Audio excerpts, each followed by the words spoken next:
So, my curiosity question for you is,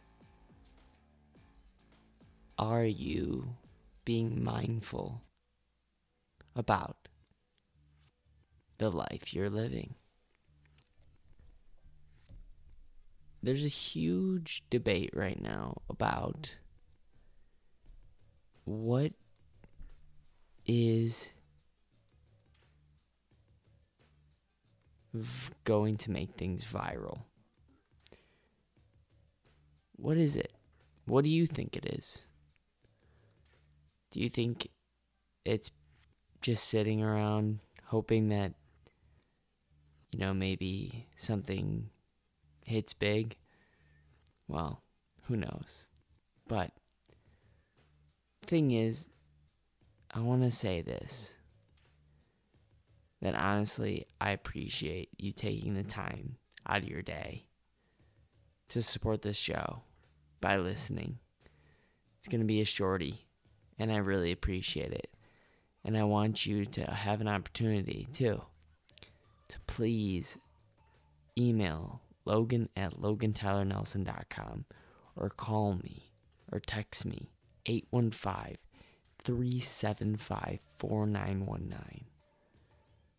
And I'll put this in the show notes. And I want you to let me know what you like about this show and what you don't like about this show. Please, I want a review.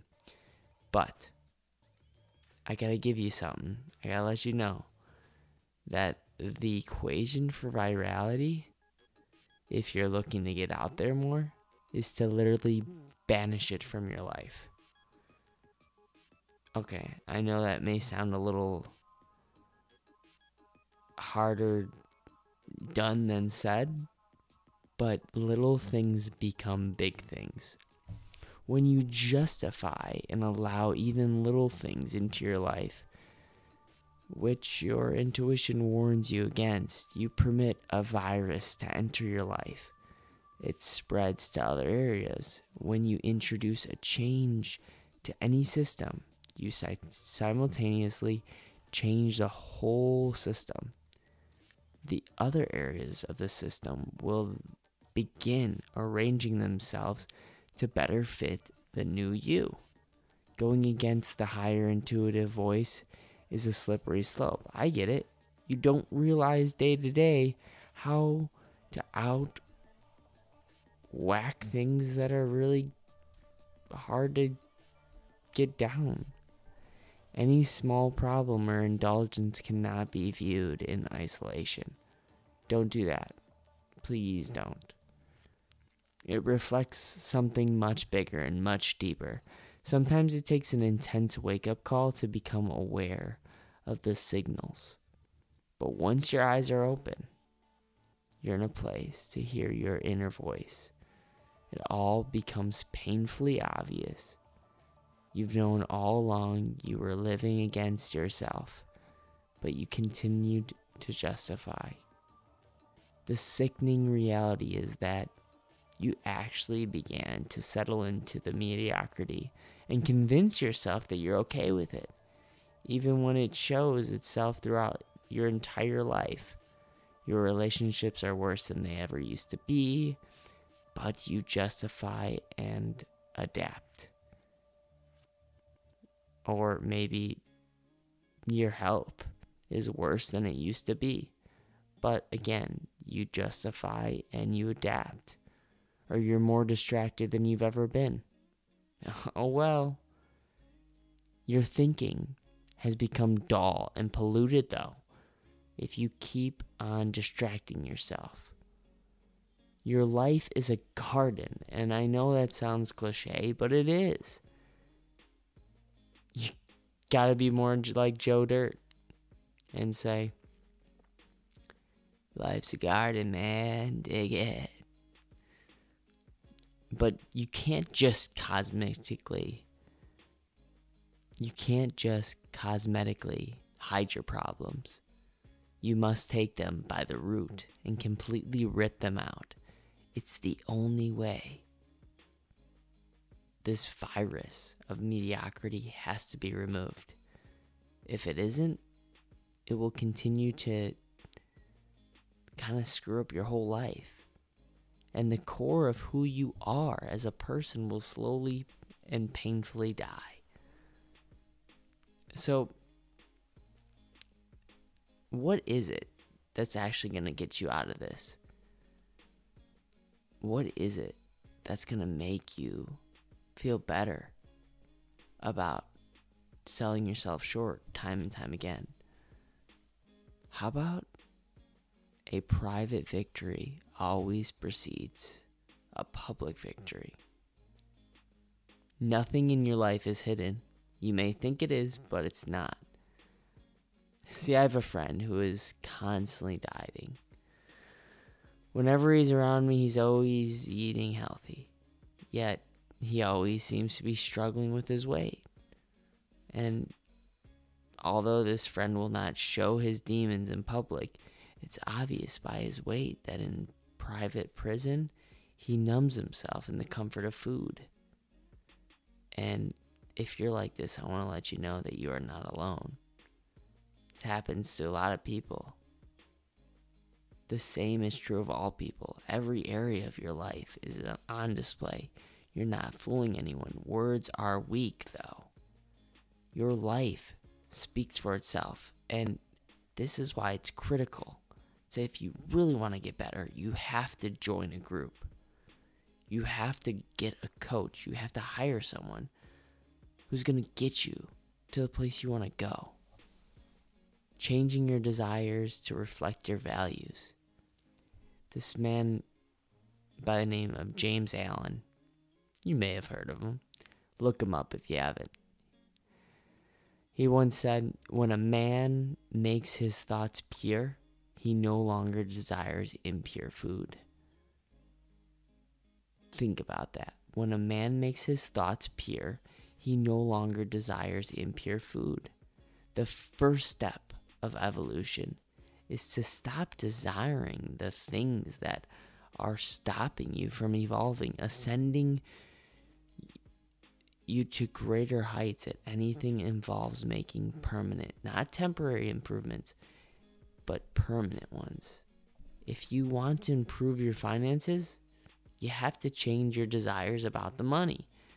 You can't continue to enjoy spending money on the crap you spend it on. You can't continue to be content always with being stressed about money. Your life and your environment are a reflection of your desires. When your desires truly change, you will adapt to your environment to match your new desires. You will no longer justify what you once were okay with. The thing is, until you really want to change, you won't, even if deep down you believe you should. Think about it right now in your life. How often have you really wanted to change and you believed you should? Yet, once your desire shifts, changing your behavior is an instant and effortless change. But you've got to stop hating yourself first. You've got to come, and you've got to do it from self-love. If you no longer desire mediocrity, you won't be mediocre. If you don't want to be average anymore, you won't be average. This is where it's going to be kind of hard to take in. But everything you have in your life is what you want. If you wanted something different, you'd have something different. Own it. Scratch your own itch. And until you scratch it, you'll be continued to be delusional. Once you own your own itch, you can begin the process of change. So, this is where it gets fun. A return to consciousness. Authenticity and integrity are rare traits these days. Really, they are. I mean, it's really hard to go on social media nowadays and find something truly authentic. Even the people that are saying, hey, I'm really authentic. It's kind of inauthentic to say that you're authentic. I don't know. Maybe I'm wrong, but have you ever had that instance where you met someone that you really looked up to on social media and you found out their true colors? It's hard. It's hard to swallow. Most people conform to whenever or whatever environment they are in. Even if they don't, they directly are. Most people conform to whatever environment they are in, even if that environment directly contradicts their value system. Few people have the guts to speak up or simply leave. Case in point, when people are gossiping, do you join in? Few people have the courage to own their value system. Most people are too concerned about what other people think of them. When was the last time you had completely uninhibited self-expression? Think about it. Okay. So, here it is. Average is getting a C in class. Average is being overweight.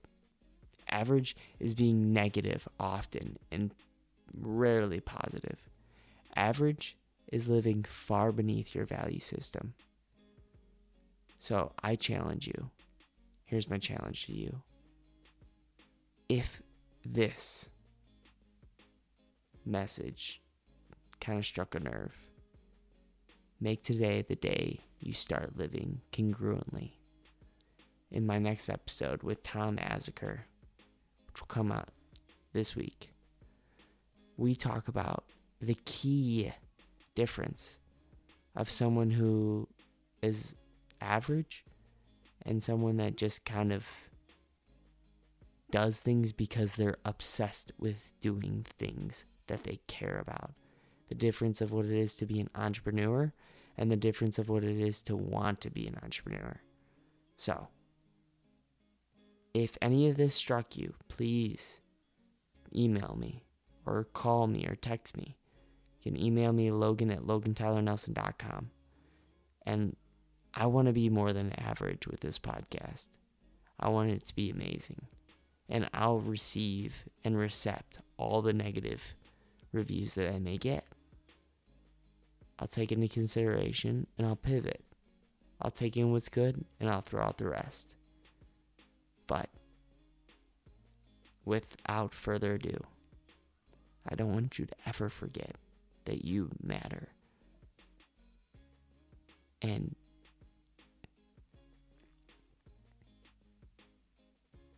But without further ado, I don't want you to ever forget you matter and you are enough.